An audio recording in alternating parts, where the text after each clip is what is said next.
it escaped and then is Remember our diagram, the last time was that we had all of this fluid getting pushed out of the capillaries. right from But only osmosis and Right, well, mostly by filtration, Uh-huh. and then osmosis pulls most of it back, but not all of it. Okay. And that's why this arrow is bigger than this arrow. Oh, More and- came out than was recaptured. Okay, I get what you're saying. So now the fluid that was left out, we call it interstitial fluid, and that becomes the lymph fluid. Okay, but then isn't like the lymph to clean out bacteria and We're stuff? gonna get there. Okay? Because that's exactly, look at interstitial fluid. Physiologists say that interstitial fluid is really the most important fluid in the body. Because that's what the cells see. That's what the cells see. It's the chemistry of the interstitial fluid that's gonna feed the cells, that's gonna take away their waste, that's gonna wash their hormones, meet the bacteria. All the things that are happening against the real cells of the body is interstitial fluid. But we really can't measure interstitial fluid, so it's much easier to draw blood.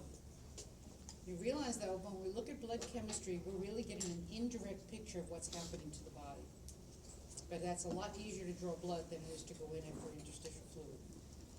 Yeah. So the cells outside of the vessels put back the plasma, but not all of it. So the ones that don't get put back turn into interstitial fluid, which get picked up by the lymph. Vessels and are now called lymph, They don't get picked up by the lymph capillaries. lymph capillaries. Okay, and then they turn it into lymph, or it just becomes lymph. As soon as the fluid is the same fluid, it's either plasma, it's interstitial fluid, or it's lymph, depending on where it is. But it's the same stuff. Yep. We all good, so we know where lymph comes from. It comes from escaped blood plasma. So we're gonna take a look at this pathway, and the first thing we're gonna do is we're gonna look at these capillaries, these lymph capillaries. Because even though they are called capillaries just like blood, and they are,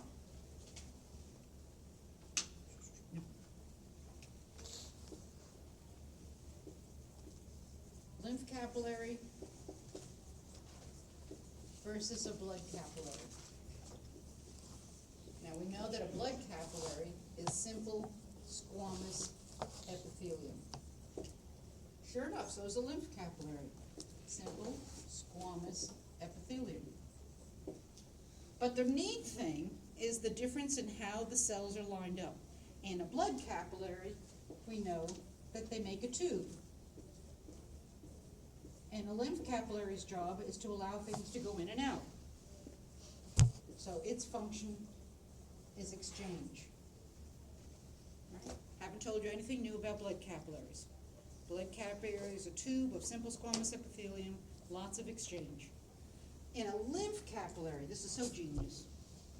In a lymph capillary, the simple squamous epithelial cells overlap and form what looks more like the fingers of a glove. If I take just one of these pieces, we can see that a lymph capillary is not a tube at all. It's a dead end. And even though it's made up of simple squamous epithelial cells, because they overlap, I can pull things in, but they're not going to get back out. Sort of the old Roach Motel routine.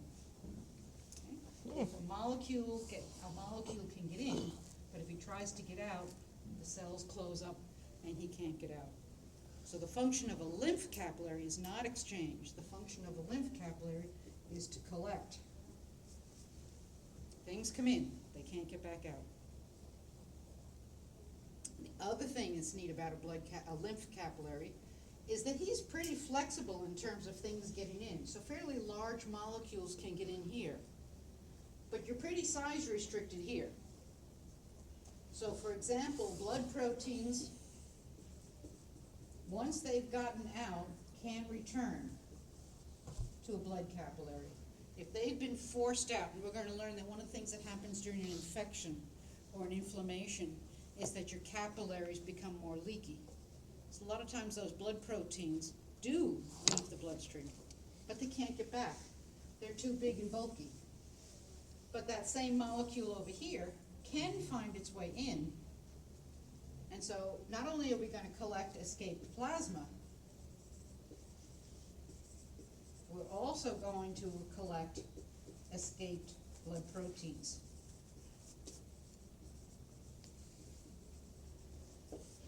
You said the lymph proteins can't re-enter the. They can't get back into a capillary because the capillaries openings are usually too small. Yep, And they could be recycled and used again? hang on. So even though we start with exactly the same tissue, simple squamous epithelium, it's all in how they're laid down. Either laid down next to each other in a tube, or they're in an overlapping situation, which allows you to get in, but you can't get back out. So structure-wise, but then function-wise, they're very different. But the other thing, to get back to you, Morgan, just to jump ahead for a minute, look what's going to happen. All that fluid that's collected is eventually going to end up back in the subclavian vein, which means I started out as blood, I'm going to end up back as blood. And I'm going to end up back as blood before the heart finds out that it lost all that fluid. Remember, the heart is very sensitive to how much blood it pumps. If it loses a certain volume, it's just going to shut down. But if we can dump all that blood, all that fluid back into the bloodstream before we get back to the heart never notices there's anything different. Okay, now the other thing that happens, as the fluid is getting collected and being brought back to the subclavian vein, it's going to go through a series of lymph nodes and get cleaned. We're going to pick up all of the bacteria, all the infectious agents, all the toxins. We're going to pick them up. So what we return back into the subclavian vein is, if anything, bigger, better blood, because it got processed by the lymph nodes. So my favorite analogy, somebody comes in the middle of the night, steals my car out of the garage, drives around Elkton all night. And the only reason I know that that happened, because they put it back in the morning, is that it's been cleaned and the gas tank's full. Two suspicious characteristics for my car. But that's what's happened. You know, we collect the lymph that escaped, we run it through the body, clean it up, and then put it back in the bloodstream before the heart knows anything was missing. That's what the lymphatic system does. So the first stop is collecting the blood in a lymph capillary. Then we have to look at these lymph vessels. I wonder what they do with these erasers. But only the eraser. This is a mystery. This is like a Japanese puzzle. Why only the eraser?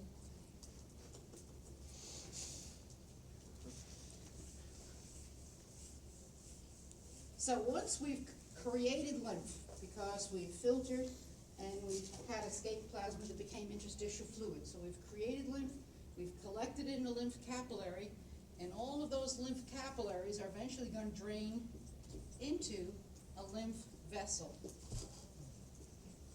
So our next stop is a lymph vessel. A lymph vessel is exactly the same as a blood vein. It's exactly the same thing as a blood vein.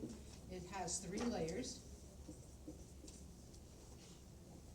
Remember, inner epithelial, middle smooth muscle, outer connective tissue. But if anything, the fluid in the lymph vessel is of even lower pressure than a blood vein. So it's extremely. So how are we going to push the blood, the fluid, the lymph, back to the heart? We're going to use the same mechanisms we used in veins. Remember, we're going to use muscle massage. We're going to use visceral massage. We're going to use respiration action. So if you ever have a patient with lymphedema, because lymph nodes have been taken out, one of the things they have to learn is various types of massage and breathing mechanisms that help pull the lymph fluid back into the chest. Then just like a vein, they have one-way valves to help get the fluid back. So a lymph vessel and a blood vein are almost identical. Does it also use the heart pumping as the action to bring it back up to? Can't in this case because it's too far away. Okay. So while we're in a lymph vessel, every once in a while that lymph vessel is going to enlarge and feed into a lymph node. So we're going to have several lymph vessels feeding into a lymph node. lymph nodes are awesome. Okay, who wants to guess the lymphatic system's one of my favorites? Lymph nodes are awesome because look what happens. We have these little compartments around the outside. This area is called the cortex. This outer layer is called the cortex, and it houses lymphocytes. Remember, those are the specialized white blood cells that are part of the immune system. Are those the same thing as the lymphoid follicles? Follicles, right, Follicles. that have lymph tissue, lymphocytes in them. Yeah, in the middle is the medulla. Right. In the center, we're going to have a mesh, a fibrous mesh that we're going to call the medulla. And in the medulla is going to house macrophages.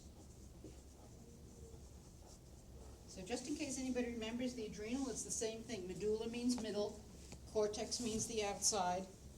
But in this case, in a lymph node, the medulla has macrophages. M and M and M.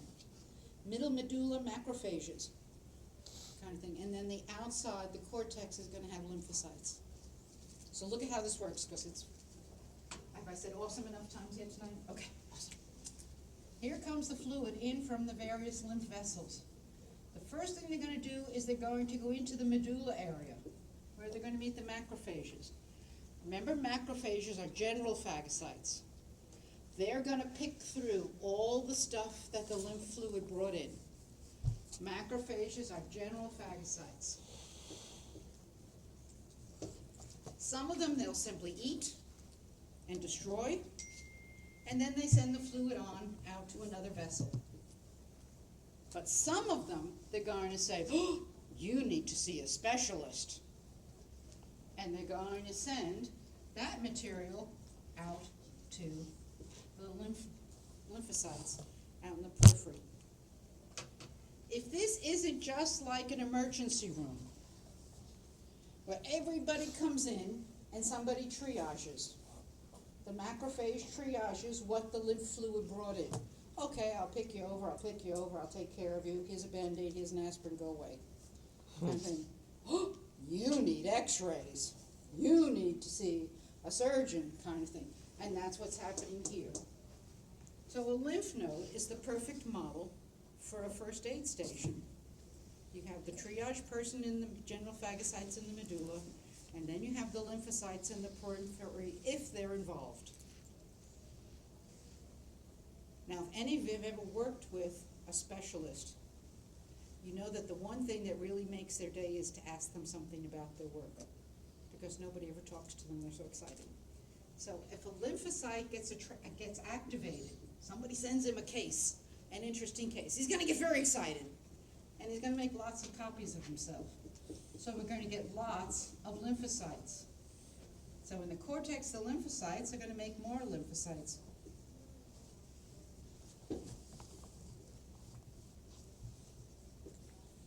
Until they've dealt with whatever the pathogen, whatever the virus, whatever it is that was brought in.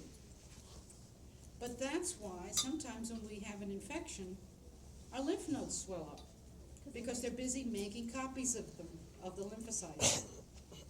Now, admittedly, sometimes we get overwhelmed. Sometimes one lymph node can't handle it all. So there's another lymph node a little further down the pipe. And he'll take some of the material, and he'll deal with it, and he'll swell. So sometimes you'll see with patients with an infection, and you'll see almost like a little beaded pattern of swollen lymph node, swollen lymph node, swollen lymph node. We use this kind of model when we're looking at cancer surgery. If we take out a cancer tumor, we look in the nearby lymph nodes to see if there's any cancer cells in the nearby lymph nodes. And if there are, then we remove the next set of lymph nodes out, and the next set out. We call them sentinels because we want to check, and then we keep going until we find no more cancer cells in the lymph nodes, and we say then we've got it all. Because we don't want to leave any cancer cells hiding in the lymph nodes for them then to spread out later on. So we say a wound is clean if we've gone through as many lymph nodes as necessary in order to remove all the potential cancers. Doesn't the lymph go over to the next node anyway? The lymph does, but presumably it's been cleaned. Right. The other thing that's interesting about this model is this is the way our healthcare system works for emergencies too. If you are working in a hospital, you realize that there should be a catastrophe or disaster plan, so that if something should happen, you know that your hospital is coordinating with other hospitals. And I still to this day will remember that at 9/11, my sister worked in just outside of New York City, and her hospital prepared for getting all of the people in the New York hospitals that could be moved, so the New York hospitals could handle the 9/11 people. And nothing happened, because there weren't any survivors to move, which I thought was really, still gives me goosebumps. Audrey, so is this a lymph node, and if it can't handle it, it'll go to If another it lymph node? can't handle all of it, it Oh. will certainly deal with it, but I mean, if you're overloaded with a sudden infection from a stab wound or something, some of those pathogens will keep moving. To another lymph node? Right, Is it right. possible that all the lymph nodes can't take all of it, Absolutely. and then it goes back to your heart? And gets spread out as a sepsis condition. Hmm. But that's what the job of the lymphatic system is to try to catch that before that happens. Do people who have had lymph nodes removed have a higher chance of getting sepsis? Yes. So let's go back to this diagram. Is that all really sepsis is when the lymph node? No, a sepsis means an infection in the blood. Right, But remember that what the lymphatic system is trying to do is to be that drainage system that catches it before it goes down into the bloodstream. So if you have a pathogen that moves into your lymph capillaries, their job is to snare it. I can't handle it here, I can't handle it here, I can't handle it here. Eventually, I will go back into the subclavian vein, and then it will spread. Can they treat it once it's gone that far? Of course. Sorry, dog. So far we've captured fluid in the capillaries. We've gone through lymph vessels. We've gone through lymph nodes. And eventually we're going to take it back into. Now what's interesting is another weird diagram.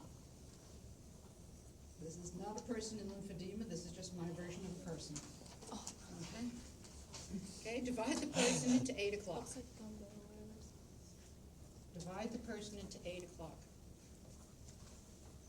All of the lymphatic vessels in your right arm, your right chest, including breast, right head, are going to drain into the right, and I always forget this, so I'm going to, into the right lymphatic duct. So all of the vessels in your right hand, right arm, etc., and it will in turn drain into the right subclavian vein. From the duct to the right subclavian? From a lymph duct into a subclavian vein. Whereas all the lymph vessels in both legs, most of your torso, your left arm, your left head, will all go into a thoracic duct. And that takes us into the left subclavian vein. And I have no idea why the lymphatic drainage picture is asymmetrical. Why isn't it left goes to left and right goes to right? Why do we subdivide it so that most of the torso goes to the left? Only like a quadrant of the body goes into the right. But it's a very unusual drainage pattern. And we don't know why it's like that? Same reason why the heart shifted to the left. So from the left, it doesn't go into any lymphatic duct, just the thoracic? Well, it's called a thoracic duct rather, it's not the thoracic lymphatic duct, it's just called a duct, and the understanding is that duct means lymphatic. So if I'm if I'm an escaped plasma, I went into interstitial fluid, I went into lymph.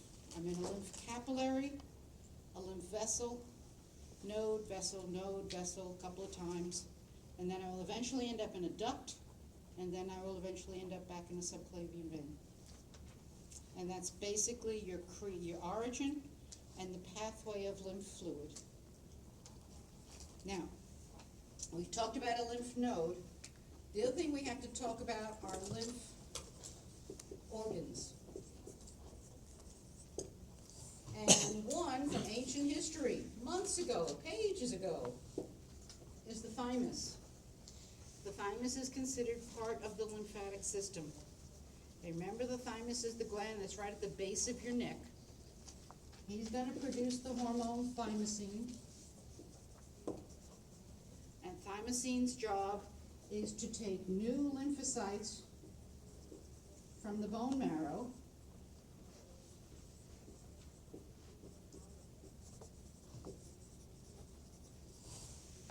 and program them to become T lymphocytes and be part of the immune response.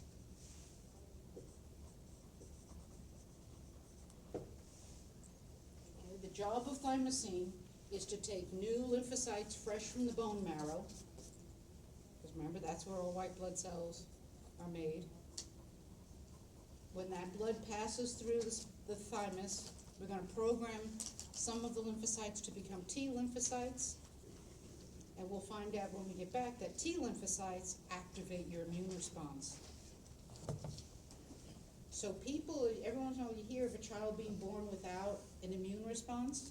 It's usually the thymus is not working. The thymosin didn't activate, didn't create T cells. So for now, we're sort of sticking up in the air because we don't know anything about T lymphocytes, but that's about all we're going to say about the thymus. It produces thymosin, it's in the lower neck, it's largest in children, and then it shrivels once you hit puberty.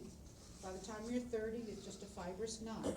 So it basically says to most of us that most of our immunity is programmed while we're still fairly young, because that's when our thymus is most active. So let your kids crawl around on the bathroom floors, public restrooms,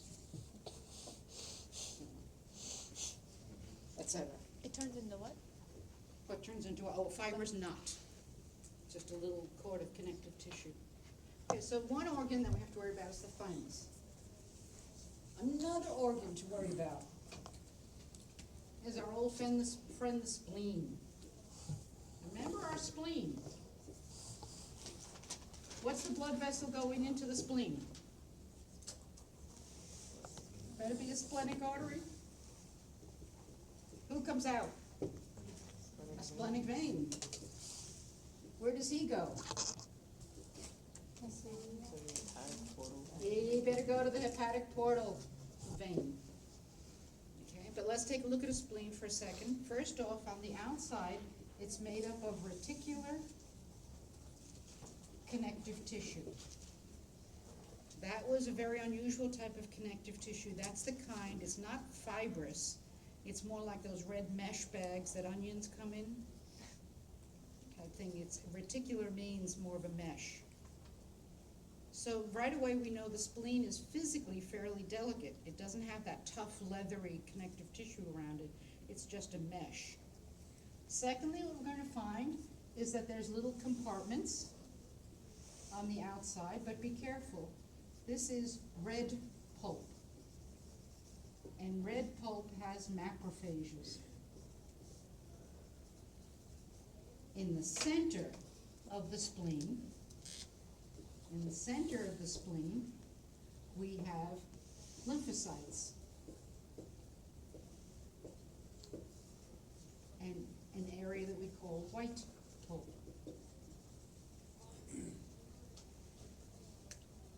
But in essence, a spleen looks to me like a lymph node turned inside out. And it's a lymph node that's filtering blood, not lymph. Okay? The spleen is part of the lymphatic system. He's built like a lymph node. And what is he going to do? Let's see if we can remember. We know that the spleen is going to filter blood of pathogens, because we have all the lymphocytes and macrophages. We know that he's going to recycle red blood cells. Remember, the heme goes this way, the iron goes that way, and the globin goes another way. But both of those functions explain why he's connected to the hepatic portal. Because we want to send the filthy pathogens. Oh, I've learned a new phrase. You filthy pathogen. So we're going to send the filthy pathogens over to the hepatic portal vein. Little old lady found on the streets of Elkton, wandering the streets of Elkton, kicking the fire hydrant, saying, "You filthy pathogen." No, okay, another couple of years.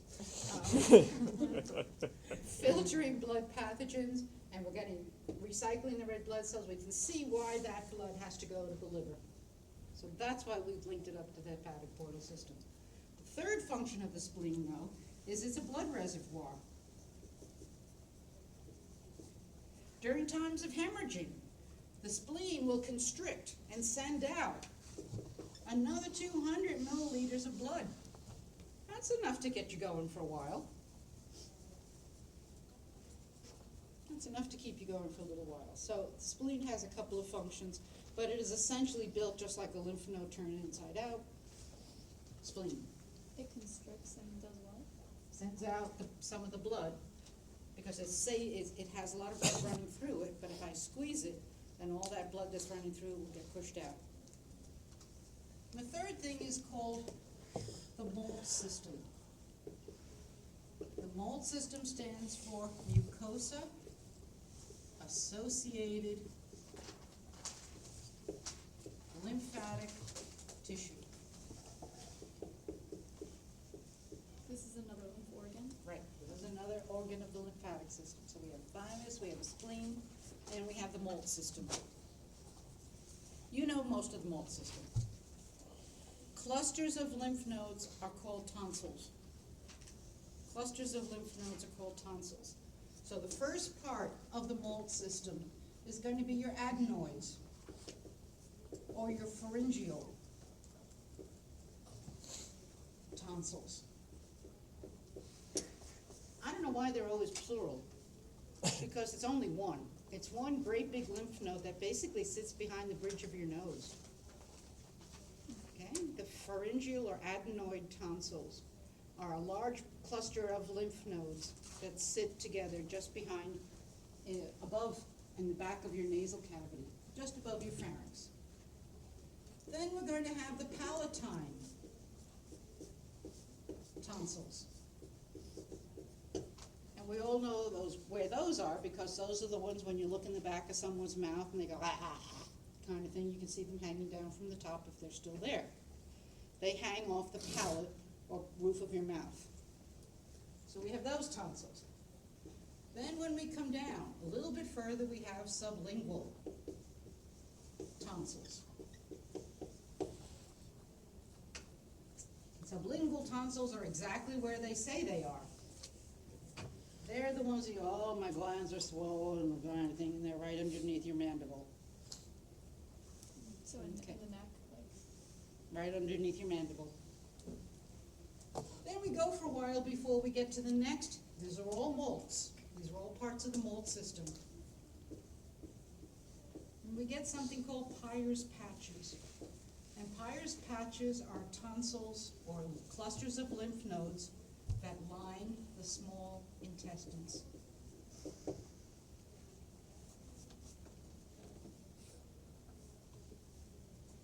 And then the last part of the mold system is our appendix. And he sits right between the small intestines and the large intestines. So the mold system is a series of lymph nodes that are embedded in the mucosa of your respiratory and digestive system. Now, for anyone who has suffered through micro, I'm looking for all those people who look downtrodden. Major portal of entry for pathogens. What's the most likely place the pathogens are going to come into the body? The nose and the mouth. Those are your two major portals of entry. Look at what the mold system did.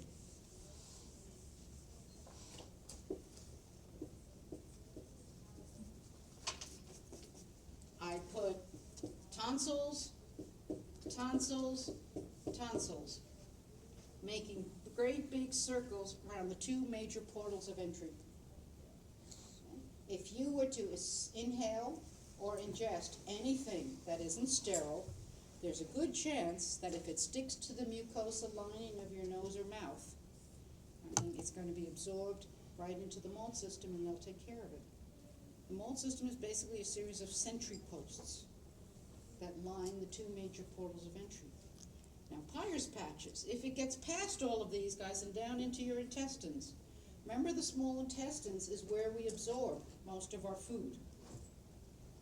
Unless you're like me, I had an Irish stepmother, she boiled everything. Most of you don't eat sterile food.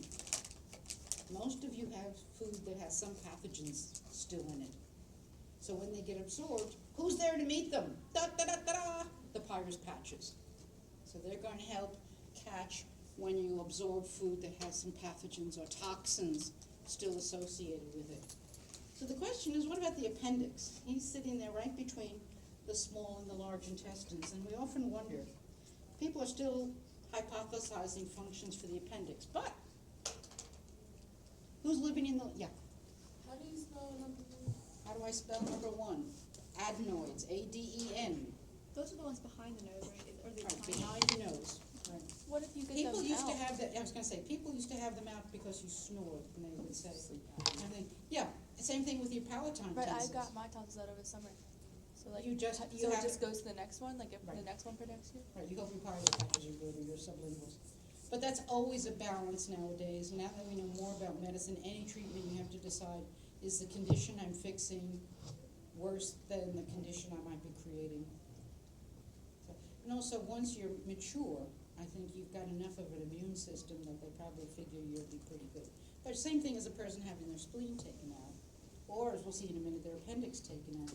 You're losing some immunity, and you're losing some protection. But you just have to decide which was more important. Yeah? The palatine, the ones you can see, right? If you can see mine, I have a doctor to sue about 50 years ago. I haven't gotten sick since I got mine taken out. What, excuse me? I haven't gotten sick since I've got mine taken out. Same thing with my niece, who was just, she missed so much college time because she was constantly getting, they had her tonsils out and she was good to go. And so that's what I mean, you have to make a choice Is that between just them, when they're being like, there's just too much going on in the tonsils? most likely. Like I Because always they got like wouldn't- strep and Oh, but one of the most, well, let's finish off on the appendix. So, why do we have an appendix? The question is, who lives in the large intestines? Remember, we have a whole bunch of bacteria living in the large intestines. Flora? We have E. coli, we have all sorts of enteric bacteria, and they're supposed to be there because they're gonna help finish off digestion. The question, though, is we don't want those bacteria to move up into the small intestines because they can produce toxins, and we all know what E. coli can do to us. Things, salmonella, etc. We all have those things living in our large intestines, but when they move into the small intestines, they can become toxic. So one of the theories is that the appendix's job is to prevent backflow, is to prevent any of the good guys in the large intestines to move into the small intestines and become bad guys. So that's what the mold system is about. It's all mucosa of the respiratory and digestive system. It's simply a series of tonsils, no matter what you call them. The adenoids, the palatines, the sublinguals are all in the respiratory oral area. Peyer's patch is going to help absorbing food. Appendix is going to block large intestines bacteria from moving back. I remember as a kid reading National Geographic magazine for many reasons. But one of the reasons that I always thought was weird is when people decided they were going to go off on some sort of expedition into the deep jungles of wherever, they would do two things. They would go and have their wisdom teeth pulled and they'd have their appendix removed, just so that they didn't have trouble when they went to the Antarctic for the next 6 years or something like that. And I thought, oh, okay, good reason not to be an explorer. Wait, why would they need that? They would take out their wisdom teeth and they'd take out the spleen. I'm sorry, the appendix. Because it was preventative, so that if they ended up with appendicitis or impacted wisdom teeth and they're out in the middle of nowhere, I think they wouldn't die.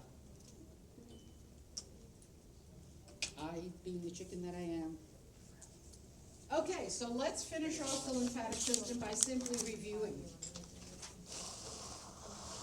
We have finished the information, but let's see what we can do. Oh, let's use purple. Hang on. This is part of our, this is an important part of our notes in case anybody needs a 2x4. Functions for the lymphatic system. We know the first thing it's doing is it's collecting the escaped plasma, right?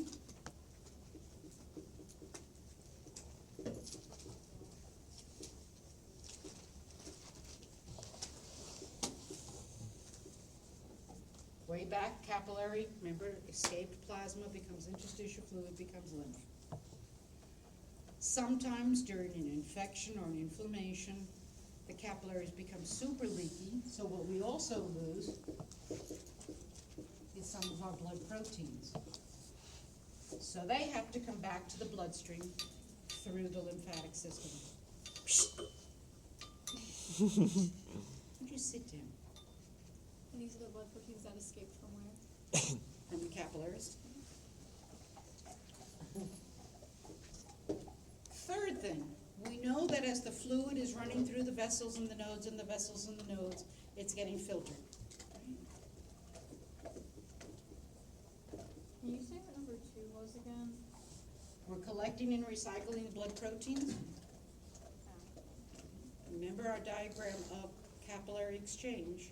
The only thing that was making the fluid return to the capillaries was red blood cells and blood proteins. And sometimes during an infection, the capillaries get super leaky and the proteins can actually come out, but then they can't get back. And then we're stuck, because if we have more proteins in the tissue than we do in the capillary, the fluid is definitely going to stay out in the tissues. So we have to pull them out of the tissue into the lymphatic system. So we're going to filter and clean the lymph before we put it back into the bloodstream. And then I snuck in a lie and nobody objected. When a lymph node is activated, one of the things that happens is the lymphocytes make more lymphocytes. So whereas we'd always been saying all blood cells are made in hemopoietic tissue in the bone marrow, this is the exception to the rule. We can make new lymphocytes.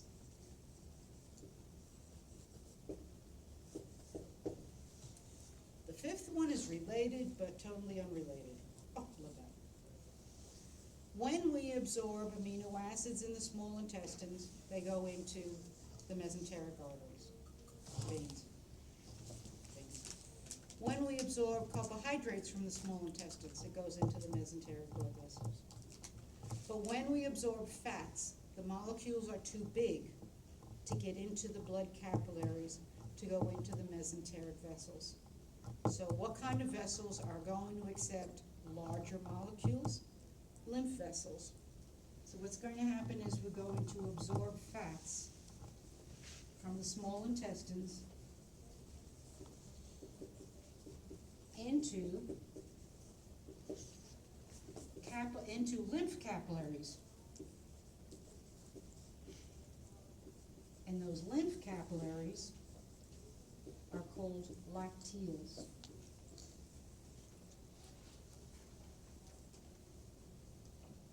We're going to find that life is definitely not fair. Proteins and carbohydrates go straight over to the liver to be digested. Fats skip the liver, go into the lymphatic system, up into the subclavian vein, and straight down to your butt. Kind of thing. They don't get digested the same way that everybody else does.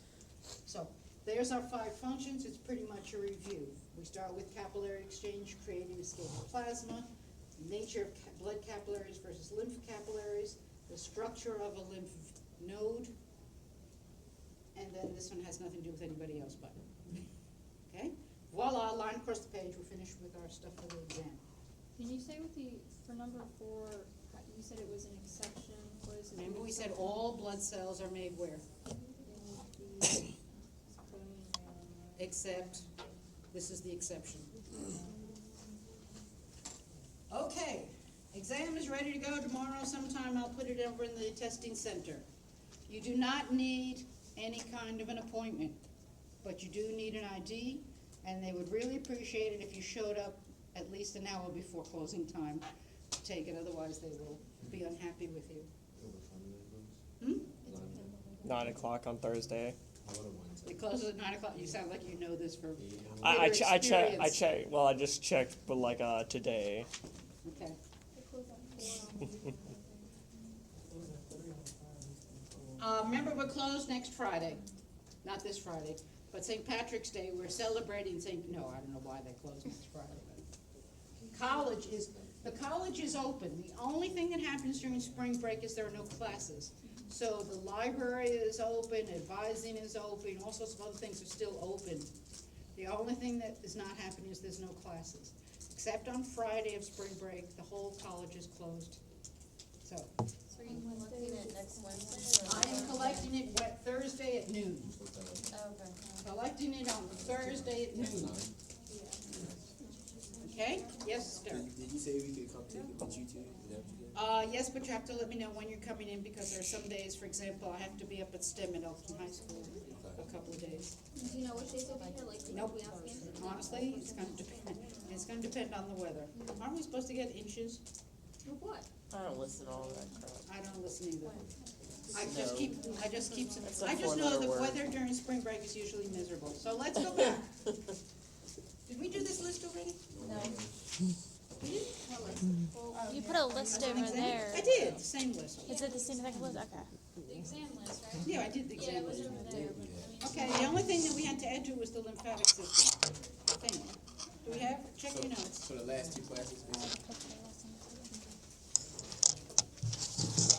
No, you wrote it, lymph system, But what else did I say about it? that's it. Okay. At the end. The only thing we need to know about the lymphatic system, if we wanna add to that list, is. Origins of, path, node, and functions is what you wrote. Yeah, for the Oh. lymph, okay. But I think you did all that, And right? organs, right, Organs wasn't on here, but we'll add that. organs. Okay, we're good, go away. Are we done? We could start No. on throwing up if you want. Throwing up? Throwing up? The next thing is defense mechanisms. Throwing up is a very Very popular important. way